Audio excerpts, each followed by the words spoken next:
Hi, this is Melanie. I'm 30 years old and I work as an editor in New York City. I had a husband, but now we're really not on terms. This was a sudden thing that happened between us and something that had to do with his parents. The main reason was his betrayal. We're still working on our divorce. He has not come to terms with it, but I don't give a rat's ass anymore. He was working as a bartender in a renowned restaurant. For privacy reasons, I won't be mentioning the names of the places we work at.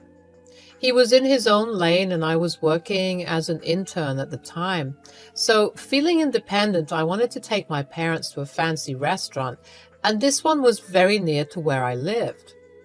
How convenient, isn't it? Well, now I wish I had chosen a different restaurant. My parents were very happy for me. I was always an underconfident girl, so the fact that I got a job in New York as an intern writer really changed my perspective. They were hesitant at first, but when I assured them, they agreed. New York is a big city, and somehow, with the favor of luck, I managed to find a second-hand apartment. The man was really old and he wanted to give it away before going to his daughter's place in Michigan. This felt like my calling because, weirdly enough, I'm from Michigan too. The place was a 3-bedroom apartment. It was pretty decent and neat. The amazing fact was I got it for cheap. The restaurant where Greg used to work was a 20-minute drive from there. When we reached, there was a party going on, some rich person's birthday. Thank God I booked 3 reservations or it would have been really embarrassing for me. The place was cozy and there were many people, but we had a really private compartment just for ourselves. We were having a casual chit-chat about work and life when suddenly a waiter came and handed out drinks to the 3 of us. When I asked the waiter who gave it, he simply pointed me at a counter. I looked and saw a tall, charming blonde man. He was serving drinks and talking to other people. At first, I didn't pay much attention, but later I noticed him making eye contact with me. I don't know why I was blushing, but I did anyway. My parents understood the vibe and they nudged me to talk to him and that they would sit here and enjoy themselves. I was shy, but I went ahead to the counter. He was very attractive, at least to me. So, how much for the extra drinks? We didn't really order this. It's on the house, ma'am. That's really sweet of you, but I don't really need anything free. I'll pay for it. My parents are here and I don't want them to think. Think of it as a present. Is this your first time in this restaurant? Yes, I actually am new here. I've got a job as an intern recently. Oh, really? Me too. I just joined here. It's been a month. That's nice. It's nice to see someone like me here. Before we even knew, we were already giggling and laughing at stupid things and each other's jokes. Greg had a friendly demeanor and my 27-year-old heart couldn't contain the emotions they were feeling. As I said, I was very shy and kept to myself, so had very few friends during school and uni life. For some reason, Greg made me feel at ease, like I can talk to him without thinking. Melanie, and yes, maybe sometimes when I feel bored and stressed with work, I wouldn't mind a drink or two. Well, Melanie, it was really a pleasure knowing you. His parents lived in Australia. He was born there, but he decided to come to New York City later on because it was his dream city. He was always wary of his family. He loved them a lot, but also was scared of them. He would often call them and request them to come visit. The thing is, I did not like it when he hid me from them. He would always say that he was with someone from work. You keep hiding me from them. Is it a problem? Yes. No, I mean, they do not have to know. They won't be missing anything. Plus, there would be ample time to introduce you to them. All right, then. I really hope I'm not causing you any trouble. I just like being with you, and I just want us to be a bit honest with each other, that's all. Well, you aren't really my girlfriend, so I don't really have to.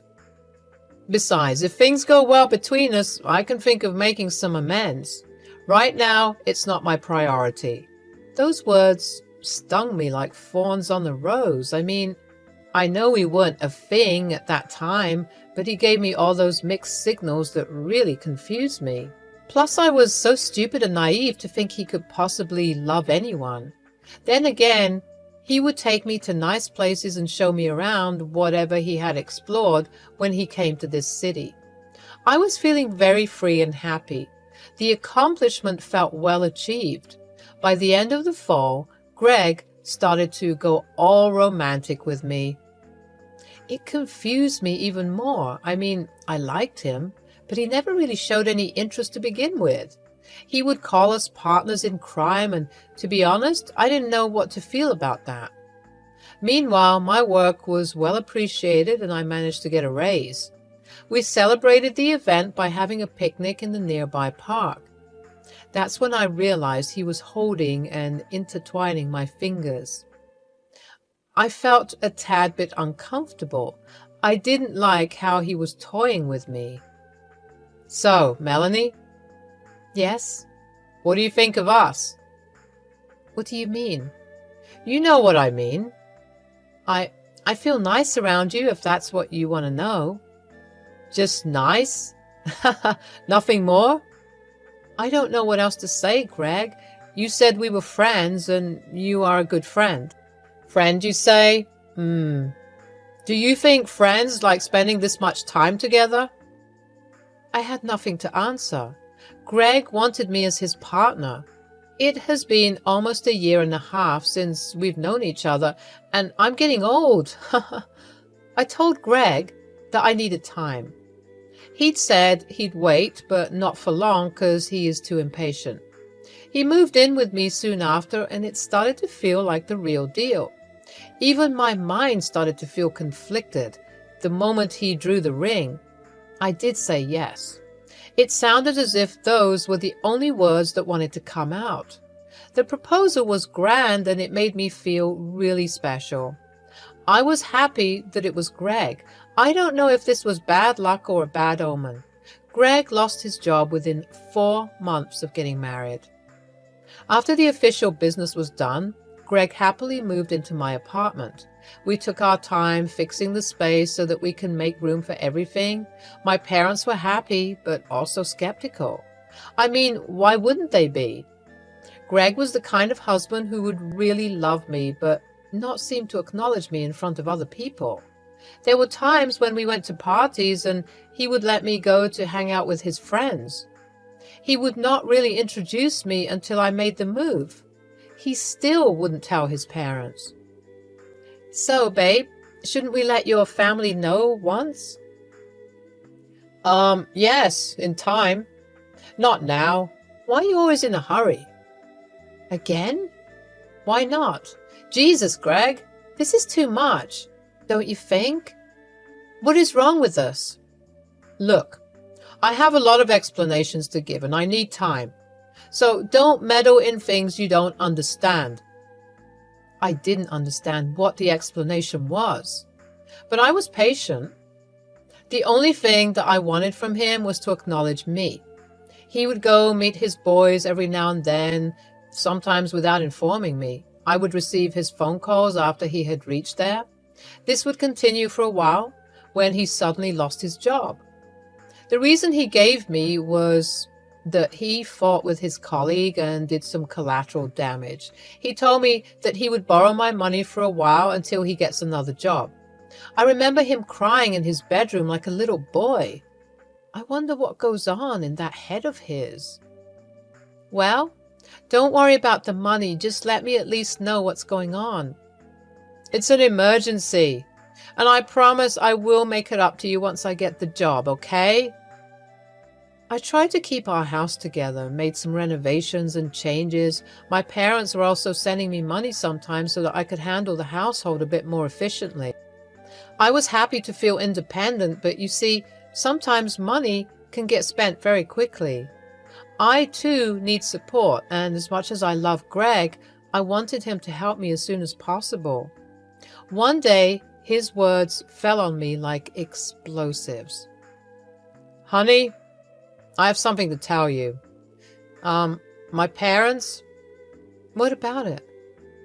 They will come to visit you. I mean us. Huh? Okay. Did they say when? In 2 days. I've arranged everything. I just need you to do a small favor. Okay. Can you please tell my parents that I bought this apartment and all the other things? They are unaware of the fact that I don't have a job, and it would be kind of embarrassing if they, I know it sounds weird, but my parents are really judgmental and scary if they get to know I lost my job. Babe, please understand this. Okay, fine. It is temporary. You know how bad I am at lying. They won't know. Don't worry. I just... Try at least, please. Whatever you need. I didn't like the offer he made, but I had nothing else to do. I thought maybe it was temporary, so I let it slide this one time. Greg was suddenly very loving and caring towards me. He would make me breakfast and sometimes even dinner. It's not like I wasn't enjoying it, but I couldn't help but think that it felt rather odd. I wanted to take a few days off so that I can spend some time with his family. My boss was kind enough to give me 3 days and also promised to not cut any money. I was, after all, a hard-working woman. They will be here any minute. Is everything ready? How do I look? You look fine. Just stop fidgeting. You are making me nervous. Yeah, okay, I'm fine. The cab reached in front of the apartment gate around the afternoon. I was very nervous, but I knew that I had to be my very best self in front of them. They came upstairs looking very stern and serious. I had never met someone who would look as intimidating as his parents. They were tall and blonde just like him, but their faces had a disgusted expression. Once they entered the room, they were rather pleased. They scanned every nook and cranny of the place as if they were judging the household that I so dearly built. But then again, my credit wasn't there. No bad. Pretty nice. Love the little decor. Your choice? Yes, mostly. And a little bit of help from Melanie. Oh, yes, the wife. What is it that you do, dear? I work in editorial content. Oh, a writer, basically. Yes, well, not like an author or something, but yes. Why don't you sit and relax? I will get you all something to eat. Isn't that Melanie's job, dear? She must be making you work really hard. Oh, no. I love to help around. Melanie, dear, why don't you get to know each other? I would go and get something to eat. Sure. I sat there silently while they kept looking around. I was feeling hella nervous. I didn't know what to say or do, and just kept staring at their annoyed expressions. They didn't like me, that was clear to me. So, my son's working in a corporate office? He must be really tired. Do you do everything for him, like tending and all? Yes, I do. He's earning quite well, seeing the interior condition. Are you able to support him? Yes. Greg tells me that you have not been able to give him time. Really? So, what have you contributed so far, other than taking in all his expenses? Excuse me? We were interrupted by a coffee break from Greg. I noticed the cup he presented me was bad and almost broken, whereas he served the 2 of my best cups to his parents. He gave me no snacks, but gave them a plate full of Cheez-Its. So, how's everything? Why did you both get married exactly? Well, don't you think you were a bit fast? No, I just wanted to marry her 'cause I like her. Right. Well, Was the journey comfortable? Nobody responded. I started to grow very uncomfortable. I eyed Greg. He eyed back. We both got up and went into our room. What the hell was that? What was what? That attitude. Why are they being like this? I don't know. Did you say anything? Say? I just freaking kept answering their interrogations, and you saw how when I asked something, they didn't respond. Well, maybe they're just jet-lagged. They'll be fine. Let's take them out today. Can I borrow your card? This is wrong, Greg. They think I don't do anything for you. This is terribly insulting. Honey, I know. Just a few more days, babe. They'll be gone. Fine. The evening was horrible. Greg went ahead and gave his parents a treat from my card. I didn't feel welcome, so I loitered around the shops and stuff. I was feeling lost. I didn't know if things were going well at all. I was thinking about the times when I made important decisions. Well, the fact that I did rush with marriage says a lot. I mean, many people take these decisions pretty lightly. I sighed and scrolled through my phone. My best friend from work left me 3 messages. I felt like I could just call him once. Hey! Yeah, what's up? You didn't reply to me. Caught up with a situation here. I think I messed up. I'm scared. With Greg? Yeah. Well, how about we meet up tomorrow? Oh, wait, you took 2 days off. Anyways, I can't. Greg's parents are here. That bimbo called his parents? Finally? Matthew. Okay, sorry. Well, how are his parents? They hate me. The conversation would have gone on for a long time when suddenly I heard footsteps from behind. I immediately cut the call. It was Mary. She looked like she would beat me or something. I was low-key expecting that, not gonna lie. She came and glared at me. Well, enjoyed the... You are robbing my son of his money. What? You have been depending on him for so long. He's devastated. Wait, what did he tell you? That you are a leech. My hands became cold.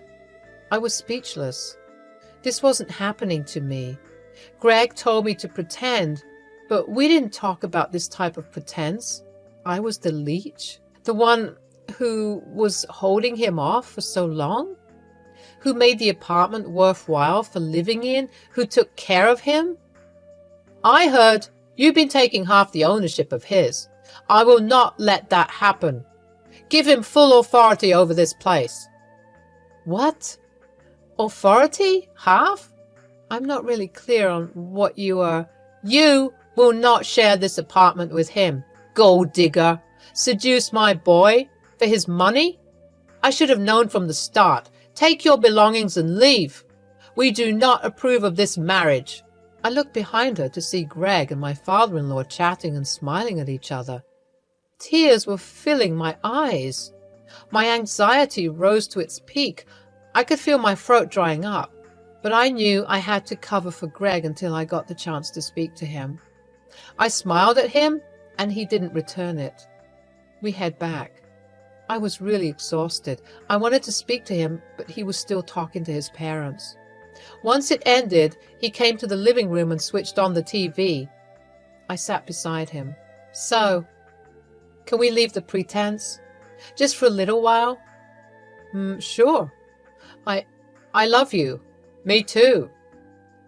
So, whatever you cooked up with your family, it is temporary, right? Look, Melanie, maybe you should go back to Michigan for a while till I figure this out, okay? My parents are going to stay for a while. What are you saying? You heard me. That was it. The last conversation I had. He gave me silent treatment no matter how much I questioned him. He didn't budge. He just went silently to bed.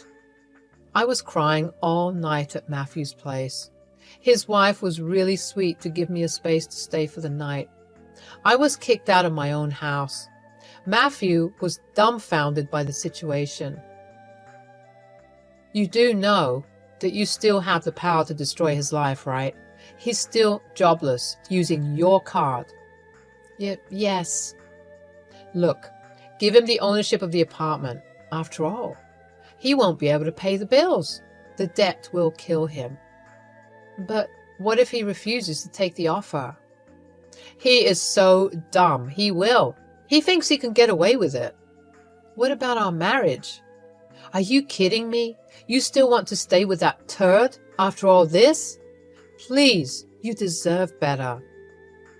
I had a thorough discussion with Matthew about what to do next. It was a difficult execution, but if I pulled it out well, this would work. I saw my phone that day. Greg called me 3 times. I messaged him saying I made a decision. The next day, I met Greg in a nearby cafe. He apologized to me greatly. I remained silent. Well, I know things are messed up. Look, for now, go to Michigan and stay with your parents. I will take care of the things here and then come back to take you. Sure. And? Then I'll try to get a job. But for now, can I please keep your card, honey? Yeah. I've also decided on giving you ownership of the apartment. For now, let me pay all the bills. Later on, you can return me back. Wow! Are you sure? Yes. I will make things right, babe. I promise. I realized how easily he took the deal, without even thinking about all my hard work and effort. I knew then it was all over, and also he is dumb. I went back to Michigan and requested my boss to let me work from home since I had a family emergency. My boss was extremely considerate.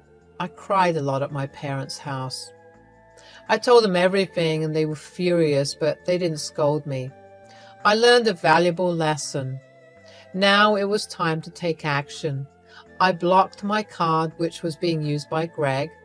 After the ownership was given to Greg, I made sure not to keep any written documents on me claiming I would continue to pay bills and stuff. So naturally, I cut that off too. Let's see how he pays all the debt piling up. Matthew gave me another offer of a cozy 2-bedroom apartment somewhere near my office back in New York. I accepted it. It was kind of him to help me out through this process. I went to court along with my family and worked on the divorce papers that would be sent to him soon. I made sure he was cut off from all supplies on my part financially and emotionally. He was dependent on me.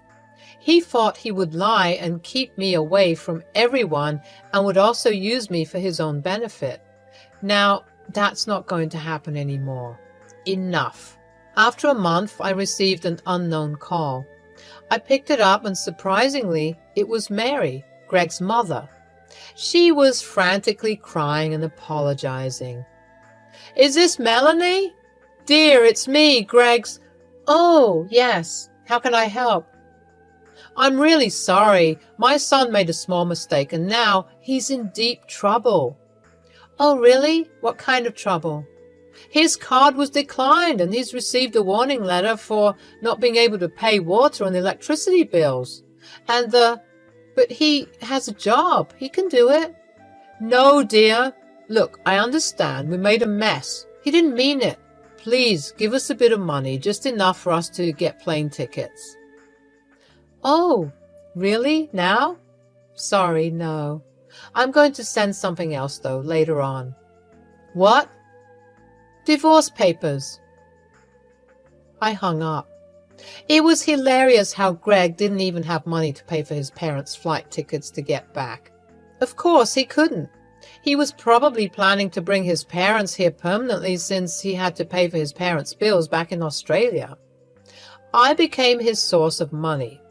But he wanted to man up, so he told his parents that the whole apartment was his and everything was his doing. But now, he will be getting warning letters after letters until the government decides to cut off his power source. He has to pay all of that at once. I wonder how he will be managing. I don't care anymore. Greg was new in New York City. There was no possible way he could fish off help from someone, and the restaurant he was working in hated him to the core because he did cause hazards there. Meanwhile, I have a new apartment and 2 dogs. Matthew gave them to me. They are really adorable. The divorce papers were sent long back.